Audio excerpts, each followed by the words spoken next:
Awas saja kau Mas, akan kubuat kamu miskin kembali. Assalamualaikum sahabat Bunda. Semoga Allah selalu memberikan kesehatan dan kebahagiaan untuk kita semua. Buat sahabat Bunda yang sudah subscribe, semoga rezekinya dilancarkan ya. Amin ya robbal alamin.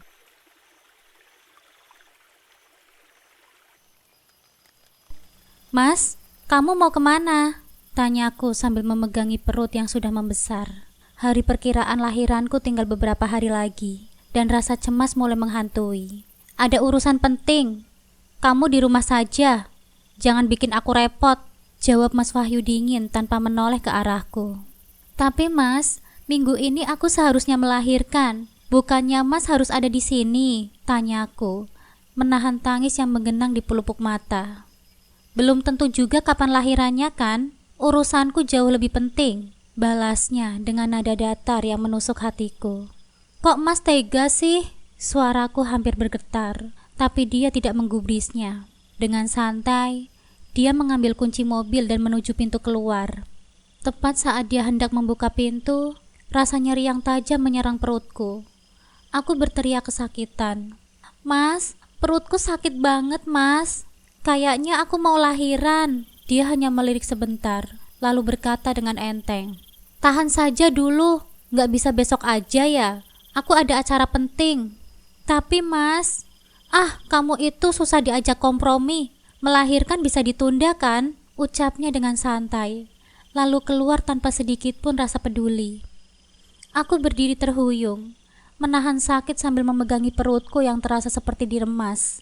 Air mata menetes tanpa henti saat aku melihat mobilnya melaju menjauh, meninggalkanku sendirian.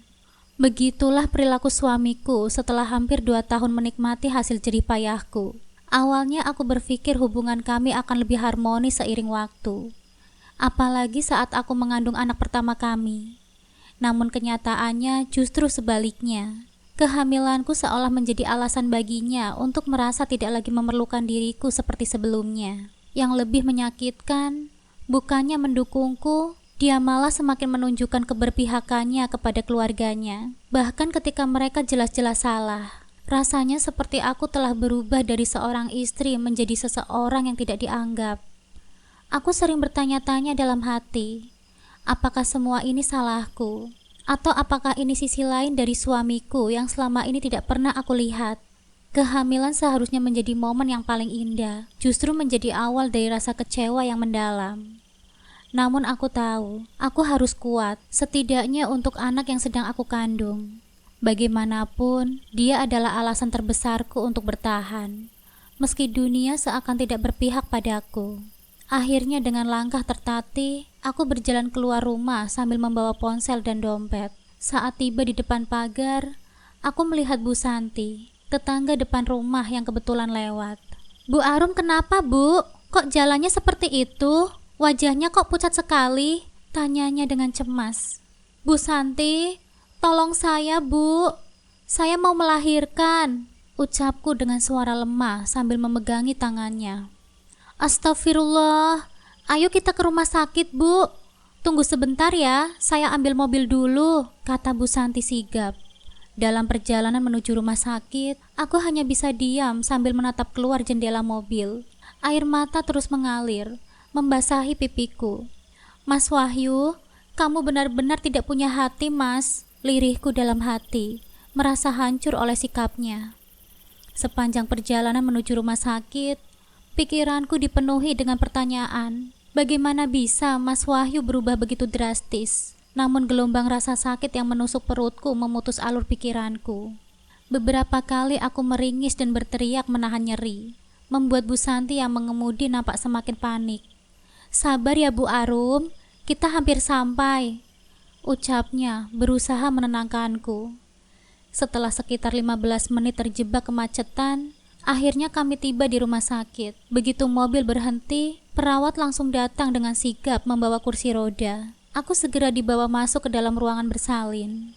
Rasa sakit itu begitu intens. Selama hampir setengah jam, aku seperti berjuang melawan maut, hingga akhirnya tangisan bayi yang nyaring memenuhi ruangan. Selamat ya Bu, anaknya laki-laki. Sehat dan tampan, ucap dokter dengan senyum hangat. Ketika bayi mungil itu diletakkan di pelukanku, semua rasa sakit sepertinya lenyap.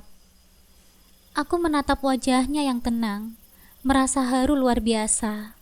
Bu Arum, perlu saya hubungin Pak Wahyu? Tanya Bu Santi, yang masih menemaniku di ruang rawat.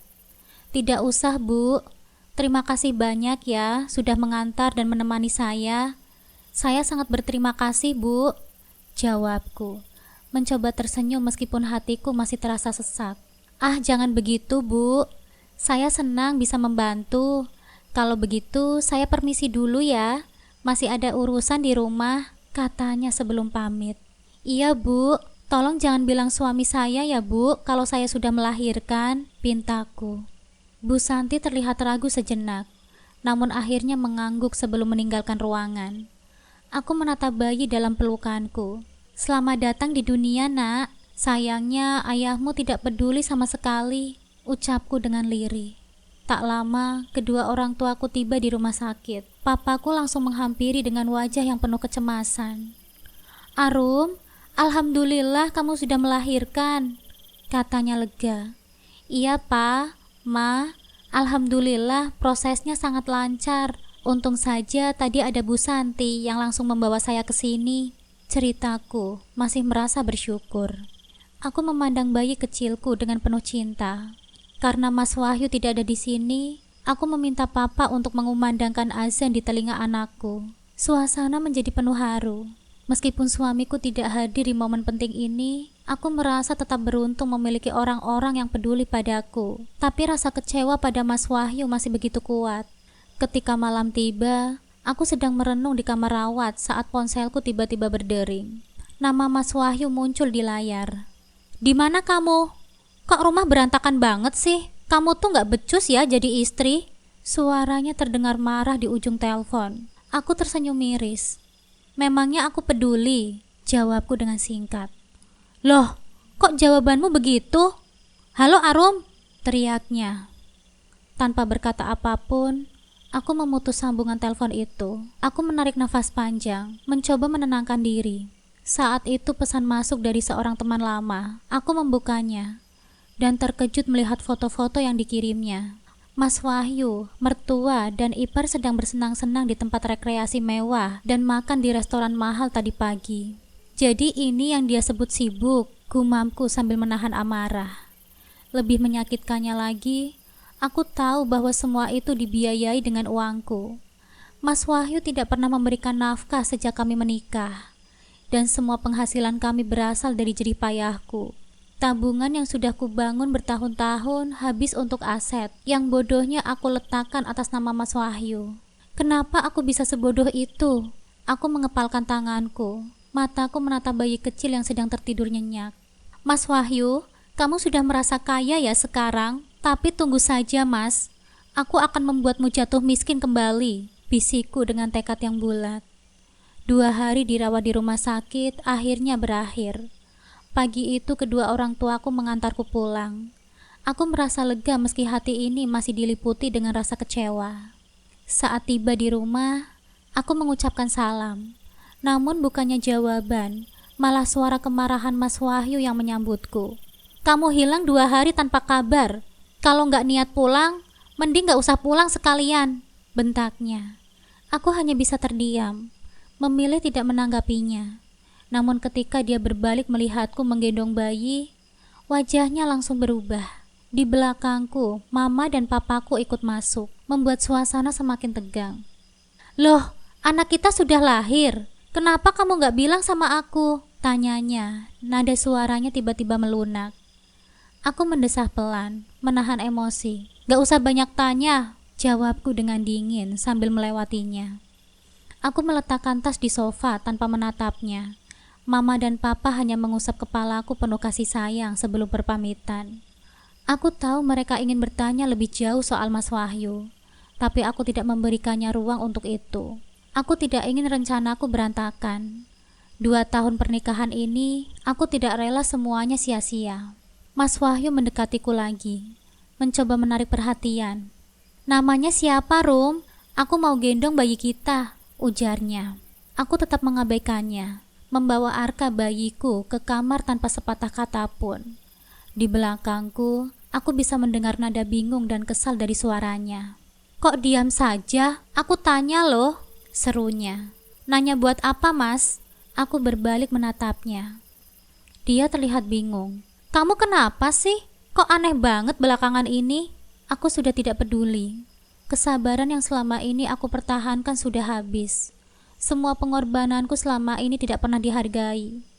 Baru saja aku ingin menjawab, ketukan keras di pintu membuyarkan suasana. Aku memandang Mas Wahyu yang langsung bergegas membukanya. Penasaran aku menyusulnya perlahan. Pintu terbuka, dan di sanalah mereka, mama mertuaku dan adik iparku, membawa koper besar. Hatiku langsung mencelos. Apalagi ini? "Mama, Lisa, kok nggak bilang sih kalau mau datang? Kan aku bisa siapin makanan banyak," ujar Mas Wahyu dengan antusias. Mama mertuaku mendengus. Pandangannya menusuk tajam ke arahku. "Emangnya ada makanan? Kalau nggak ada, istri kamu ini kerjaannya apa di rumah? Cuma ongkang-ongkang kaki saja," sindirnya. Mereka masuk begitu saja, meletakkan koper besar di ruang tamu. Aku berdiri terpaku di dekat pintu, menyadari bahwa ini adalah awal dari masalah baru. "Mama bawa koper segala, mau ngapain di sini, Ma?" tanya Mas Wahyu akhirnya, mencoba mencari tahu niat mereka. "Mau nginep lah, masa nggak boleh? Mama mau istirahat dari kehidupan biasa, rasain jadi orang kaya sebentar," jawab Mama dengan santai, duduk di sofa tanpa memperdulikan keberadaanku.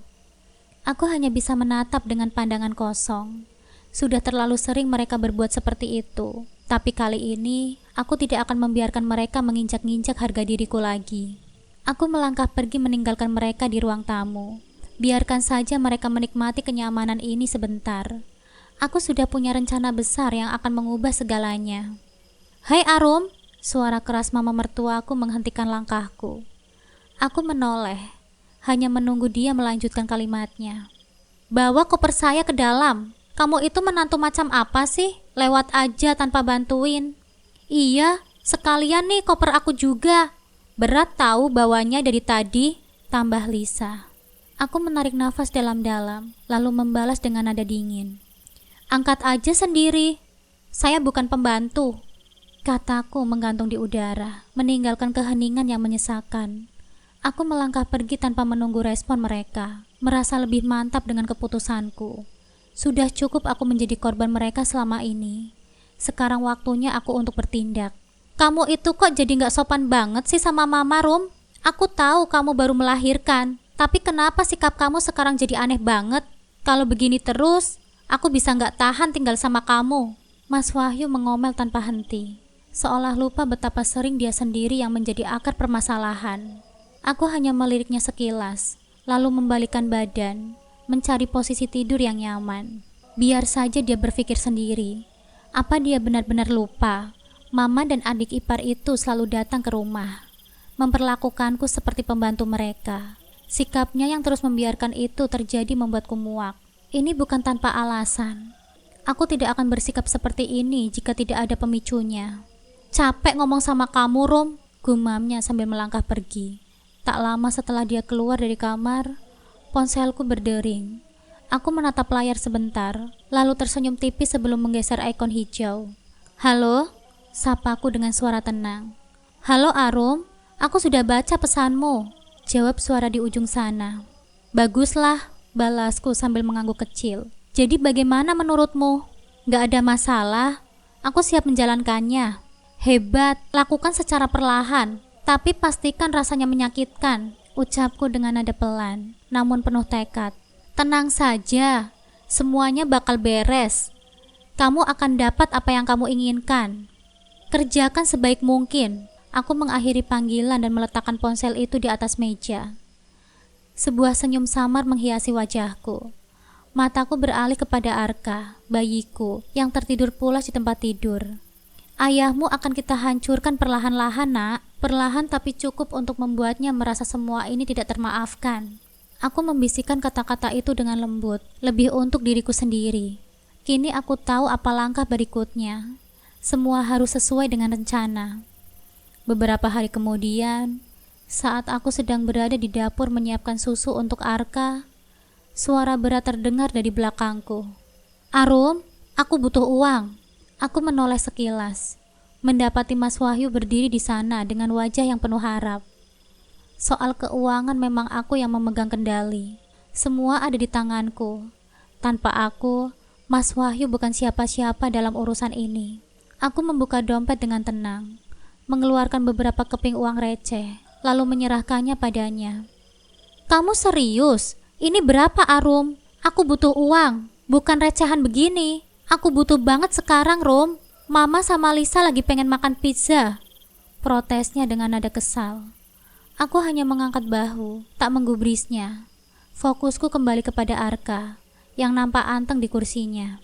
"Arum, kamu dengar gak sih? Kok sekarang jadi begini? Dari kemarin kamu aneh banget. Kamu kenapa sih sebenarnya?" Mas Wahyu tiba-tiba meraih tanganku, memaksaku menatapnya. Matanya seolah menantangku untuk menjawab. Aku menatap balik, dingin dan tanpa ekspresi. "Kalau aku salah, bilang dong. Jangan cuma diam. Ini kan uang recehan, buat beli permen aja gak cukup," katanya lagi. Suaranya semakin meninggi. Kalau aku bicara, apakah itu yang akan mengubah segalanya? Apakah dia akan benar-benar mendengarkanku? Sepertinya itu hanyalah buang-buang waktu.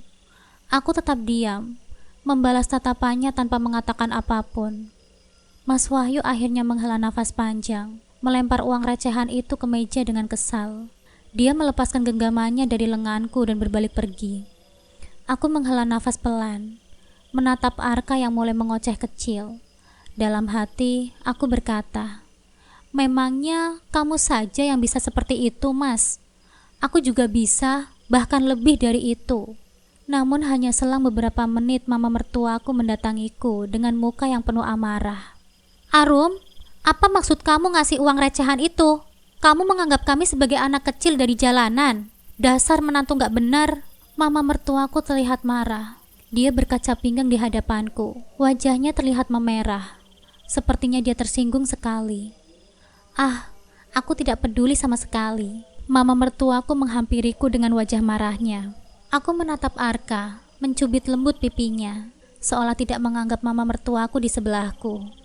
"Aduh, mending kamu gak usah punya anak deh kalau begini. Cuma bisa diam kayak patung. Capek ngomong sama kamu. Sini dompet kamu." "Mau ngapain, Ma?" tanyaku pelan. "Mau ambil uang lah. Kenapa? Gak boleh. Uang dari suami aja belagu banget sih kamu." Sungguh itu fakta yang diputarbalikkan. Aku memalingkan wajah, sangat tidak peduli. Tanpa peduli, aku keluar kamar. Mas Wahyu sampai menoleh. Lisa yang juga tidak tahu diri itu ikut menoleh. "Ayolah Arum, berikan saja dompetmu. Jadi menantu kok pelit banget sih sama mertuanya sendiri." "Sudahlah Mah, kita makan apa aja yang ada di rumah. Mungkin si Arum lagi gak mau ngomong," kata Lisa. Mereka sepertinya akan tersiksa kalau aku begini terus. Diam-diam aku tersenyum, kemudian duduk di sofa, cukup jauh dari Mas Wahyu. Mama mertuaku berdecak. Dia masih menatap ke arah Mas Wahyu yang tidak peduli. Mas Wahyu masih asik menikmati keripik singkong beberapa waktu yang lalu. Sepertinya sudah melempem. "Duh, jadi menantu gak bisa diandalkan sama sekali. Capek deh." Cukup lama aku terdiam. Aku menyalakan televisi. "Sini bayinya aku saja yang gendong. Kamu buatin teh untuk Mama sama Lisa. Kalau aku yang buatin, bisa-bisa dibuang," kata Mas Wahyu. Aku terdiam beberapa detik. Aku lalu beranjak, memberikan bayiku kepada Mas Wahyu. Itu pertama kalinya dia menggendong bayi kami. Tanpa berbicara apapun, aku masuk ke dalam dapur. Setelah memasak air, aku menyeduh teh. Sebelum kembali ke ruang keluarga, aku tersenyum. "Itu tehnya sudah jadi, Mas." Mas Wahyu mengangguk. Dia melangkah ke dapur dengan senang hati. Aku membuatkan 3 teh tadi. Ini sudah malam sekali. Aku melangkah ke kamar, sementara Mas Wahyu, Mama dan juga Lisa menikmati teh buatanku. Ponselku berdering. Tanpa melihat namanya, aku langsung mengangkatnya. "Misi 1 sudah selesai. Kamu harus lihat apa yang bakalan terjadi besok," kata seseorang di ujung telepon. "Kerja yang bagus. Makasih ya." Jawabku. Aku mematikan telepon. Hampir setengah jam berlalu, aku keluar dari kamar. Dari kemarin memang aku dan Mas Wahyu tidak pernah tidur satu kamar. Saat aku hendak memejamkan mata, aku dengar suara gaduh di kamar mandi. "Aduh mah, gantian dong," kata Lisa. "Sabar, perut mama masih sakit nih," jawab mama mertuaku. Sementara kamar mandi yang lain dipakai oleh Mas Wahyu. Pemandanganku terhenti ketika gelas yang sudah habis di atas meja. "Rasakan teh super buatanku," gumamku dengan senyum miring. Pagi itu, suara mama mertuaku langsung memenuhi ruangan. "Arum, teh apa yang kamu kasih ke mama semalam? Sampai sekarang perut mama masih mules tahu." Aku menoleh sejenak, lalu kembali fokus pada pekerjaanku. Pura-pura tidak mendengar. "Arum, mana pakaian mas? Kenapa kamu gak siapin?" teriak Mas Wahyu dari dalam kamar. Alih-alih menjawab, aku memilih untuk bermain dengan Arka, mengabaikan semua tuntutan mereka. Dalam hati aku tersenyum sinis. Aku sudah tidak sabar menunggu Mas Wahyu sampai di butik. Ada kejutan kecil yang sudah kusiapkan untuknya di sana. Mas Wahyu memang bekerja di butikku, mengurus keuangan, namun aku tidak pernah percaya sepenuhnya. Seringkali ada angka-angka mencurigakan di laporan. Entah disengaja atau tidak, dia bahkan ikut gajian setiap bulannya, tapi selalu habis begitu saja. Kemungkinan besar untuk keluarganya yang seenaknya. Tidak pernah sekalipun aku merasa uang gajiannya berpengaruh di rumah ini, seperti angin lewat. Saat akhirnya berpakaian, Mas Wahyu melangkah ke meja makan. Matanya langsung mengerit melihat apa yang tersedia. "Ya Tuhan, cuma ada nasi sama kerupuk. Kamu itu ngapain aja sih Arum? Kenapa nggak beres banget sih?" "Makan seadanya mas," jawabku dengan santai tanpa menoleh.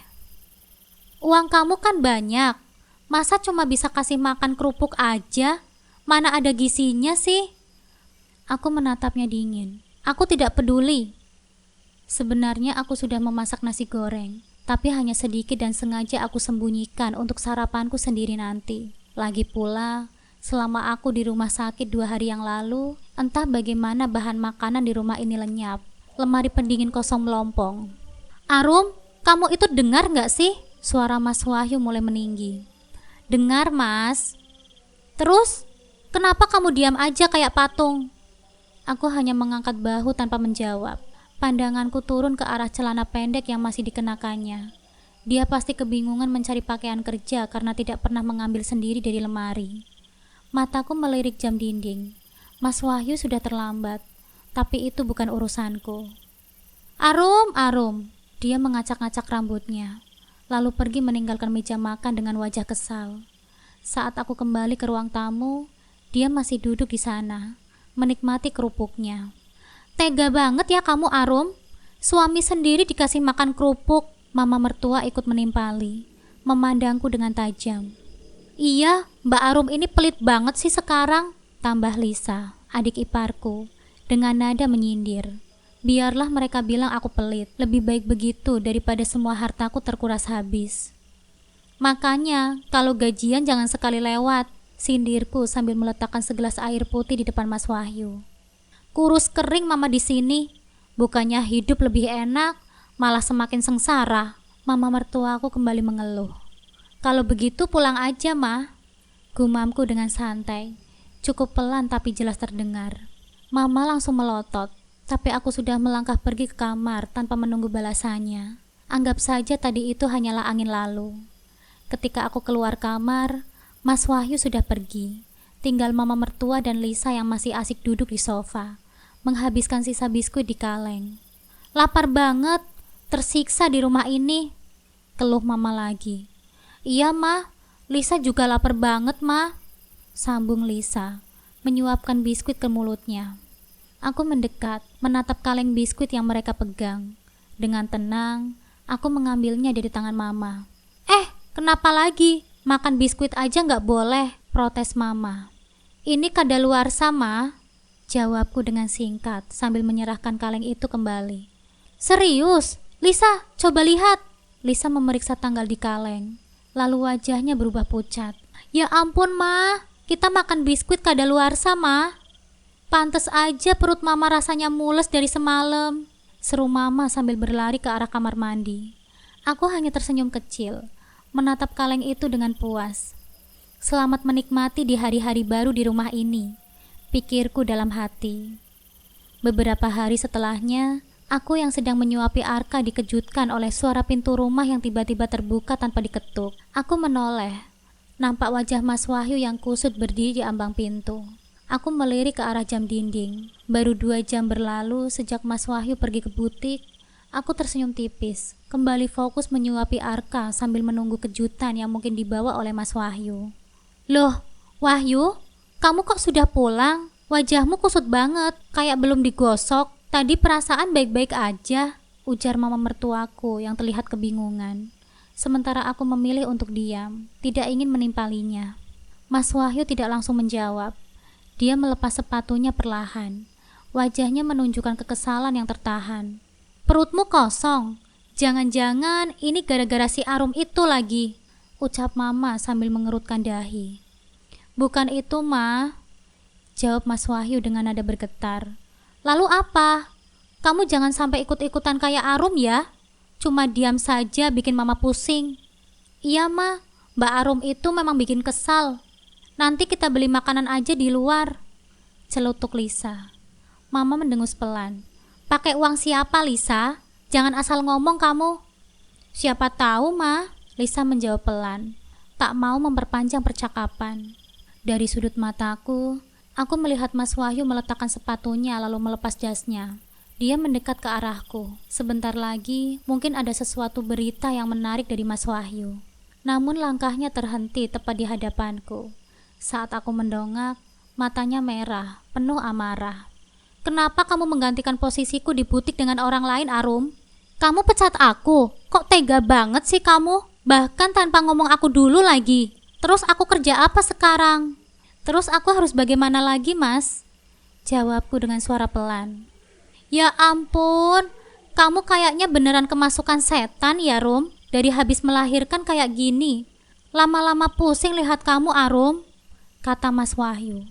Di tengah perdebatan kami, tiba-tiba mama mertuaku datang menghampiri kami. Ada masalah apa lagi sih, Wahyu? Mama ikut campur lagi. Sementara aku mengalihkan pandangan, malas berdebat lebih lanjut. Posisi Wahyu di butik sudah digantikan oleh orang lain, Ma. Padahal namanya jelas-jelas masih terdaftar di tim, tapi sekarang hilang begitu saja, jawab Mas Wahyu dengan nada penuh emosi. Wow, anak yang benar-benar manja, mengadu pada mamanya, gumamku. Ini pasti ulahmu kan, Arum? Tanya mama dengan nada tinggi. Aku bangkit, menatap mama dan Mas Wahyu dengan dingin. Kalau iya kenapa, Ma? Tanyaku dengan santai, lalu berlalu ke kamar bersama Arka. Setelah menidurkan Arka di tempat tidurnya, aku mendengar suara keras dari ruang tengah. Ketika aku kembali, kulihat bingkai foto pernikahan kami telah terjatuh di lantai. Maaf, Arum, bingkainya jatuh sendiri, ujar Mas Wahyu dengan cepat. Kena angin? Tanyaku dengan sinis. Mungkin, nanti aku ganti deh. Kamu jangan marah terus, nanti kamu gak cantik lagi, katanya dengan senyum yang dipaksakan. Ganti pakai uang siapa, Mas? Kamu saja gak punya uang, balasku dengan tajam. Mas Wahyu terlihat tersinggung. Namun sebelum dia sempat membalas, mama mertua dan Lisa menarik tangannya. Ayo Wahyu, kita makan di luar saja, kata mama sudah mengenakan pakaian rapi. Mau kemana, Ma? Tanya Mas Wahyu dengan bingung. Ya makan di restoran lah. Mama bosan di rumah cuma makan kerupuk aja, jawab mama dengan santai. Mas Wahyu nampak cemas. Tapi pakai uang siapa, Ma? Aku gak punya uang. Mama melirikku penuh arti, seolah menyuruh Mas Wahyu meminta kepadaku. Aku menatap mereka dengan santai, melipat tangan di dada, menunggu reaksi mereka. Arum, Mas minta uangnya. Ayolah Arum, pinta Mas Wahyu. Aku pura-pura tidak mendengar, lalu memperbaiki posisi dudukku. Arum, please, ulang Mas Wahyu dengan nada memohon. Aku menatapnya, berpikir sejenak. Aku punya ide menarik untuk mereka. Akhirnya aku mengangguk pelan. Oke, Mas, kalian pergi saja. Nanti aku transfer. Serius ya, Arum? 5 juta aja ya, Arum? Katanya dengan penuh harap. 5 juta saja? Aku kaget mendengarnya. Menurut mereka mencari uang kayak buah yang tinggal dipetik di pohonnya. Aku menatap ketiga manusia yang tidak tahu malu itu. Mereka nampak tersenyum cerah. Kita pergi dulu ya Arum. Nanti kita bawain makanan buat kamu. Jangan lupa ditransfer ya. Setelah mereka pergi, aku langsung masuk ke dalam kamar mencari surat perjanjian Mas Wahyu yang asli. Namun setelah mencarinya di mana-mana, tidak juga aku temukan. Ponselku berbunyi. Telepon dari orang kepercayaanku. Suratnya sudah kami temukan, Bu. Ujar suara di seberang sana. Bagus, sekarang bawa ke sini ya, jawabku puas. Usai menutup telepon, aku tersenyum kecil. Kehancuran Mas Wahyu hanya tinggal menunggu waktu. Aku kemudian duduk di sofa sambil tersenyum tipis. Rasa puas membayangkan kehancuran Mas Wahyu yang perlahan mendekat membuatku sedikit lega. Mataku tertuju pada status WhatsApp-nya. Di sana, ia nampak begitu bahagia menikmati makanan di restoran mewah. Ironis sekali, mengingat apa yang sebenarnya terjadi. Tak lama kemudian, terdengar ketukan di pintu. Dahiku mengeriyit. Siapa yang datang malam-malam begini? Aku segera berdiri dan membukakan pintu. Dua pria berdiri di depan rumah. Wajah mereka terlihat tegas, bahkan sedikit menyeramkan. Cari siapa? Tanya aku waspada, sambil sedikit menutup pintu. Apakah ini rumah Bu Arum? Salah satu dari mereka bertanya. Aku semakin curiga. Bagaimana mereka tahu namaku? Aku tidak mengenal mereka. Mereka terlihat seperti tukang tagih hutang. Betul, saya Arum. Ada perlu apa ya? Tanyaku sambil memeriksa mereka dari ujung kepala hingga kaki. Kami datang untuk menagih hutang atas nama Lisa, Bu. Seketika rasa kesal meluap di dadaku. Benar-benar tidak habis pikir. Yang punya hutang siapa? Yang disuruh bayar siapa? Kalau itu hutangnya Lisa, nagihnya ke dia lah. Kenapa kalian cari saya? Balasku dengan ketus. Lisa bilang Ibu Arum yang akan membayarnya. Jawab mereka tanpa ragu. Aku menarik nafas panjang, mencoba menahan emosi. Dasar Lisa, benar-benar tidak tahu diri. Satu keluarga ini memang bisa menyusahkan saja. Berapa jumlahnya, Pak? Tanyaku dengan nada dingin. 2 juta rupiah, Bu. Sebentar ya, Pak. Ujarku sembari menutup pintu rapat-rapat dan menguncinya. Aku berjalan ke kamar Lisa dengan langkah cepat. Begitu aku masuk, aku memandangi kamar itu. Tidak ada barang berharga di sana. Hanya beberapa aksesoris murahan dan perhiasan. Aku membuka salah satu laci, dan di sana aku menemukan beberapa perhiasan yang nampaknya bernilai cukup tinggi. Aku mengambilnya, lalu kembali ke depan pintu. Ini ambil saja, Pak. Kalau masih kurang, datang lagi ke Lisa. Jangan ke saya, Pak. Tanpa banyak bicara, mereka menerima perhiasan itu dan pergi. Aku menutup pintu rapat-rapat, menghembuskan nafas lega. Aku tidak merasa bersalah sedikit pun. Itu bukan mencuri. Siapa suruh berhutang tanpa bertanggung jawab? Kalau tidak mau membayar, ya jangan pinjam. Aku kembali ke sofa, menyandarkan tubuhku sambil tersenyum kecil. Biarkan sajalah. Mereka semua akhirnya tahu konsekuensinya kalau bermain-main dengan orang yang sabar sepertiku. 2 jam setelah Mas Wahyu, Mama mertua dan Lisa pulang dari restoran, mereka masuk ke dalam rumah dengan ekspresi yang tidak menyenangkan. Kamu itu gimana sih, Arum? Sampai malam begini kita menunggu transferan dari kamu, tapi nggak ada juga. Bentak Mas Wahyu.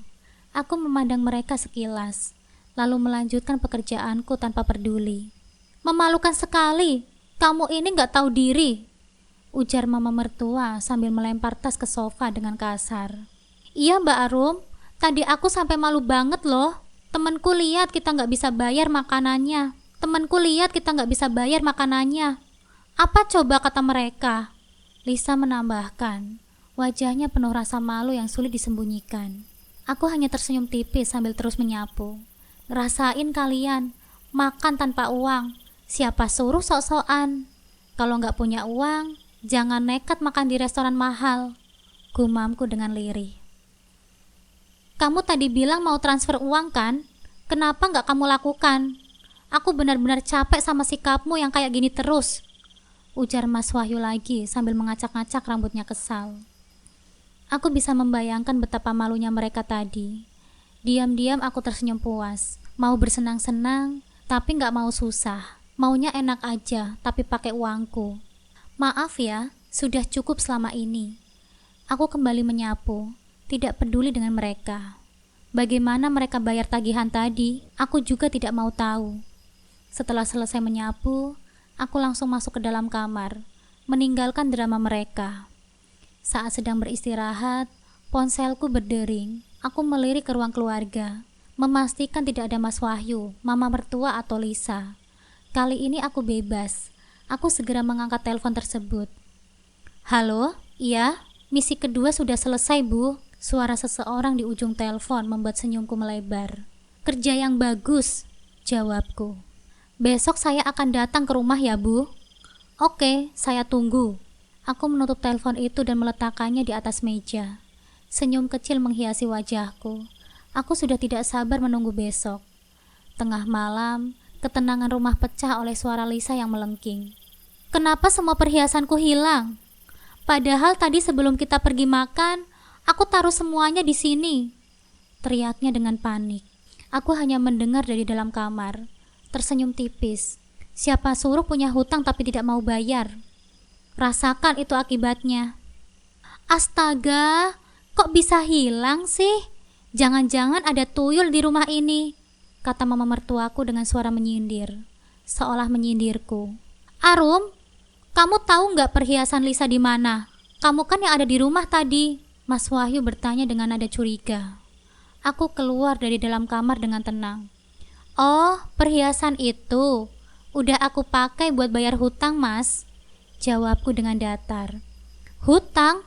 Hutang siapa? Mas Wahyu bertanya dengan ekspresi tak percaya.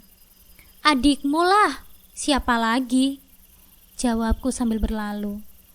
Lisa, kamu punya hutang sama orang?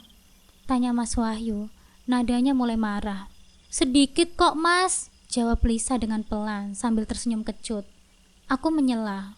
2 juta, Mas, udah aku bayarkan pakai perhiasannya.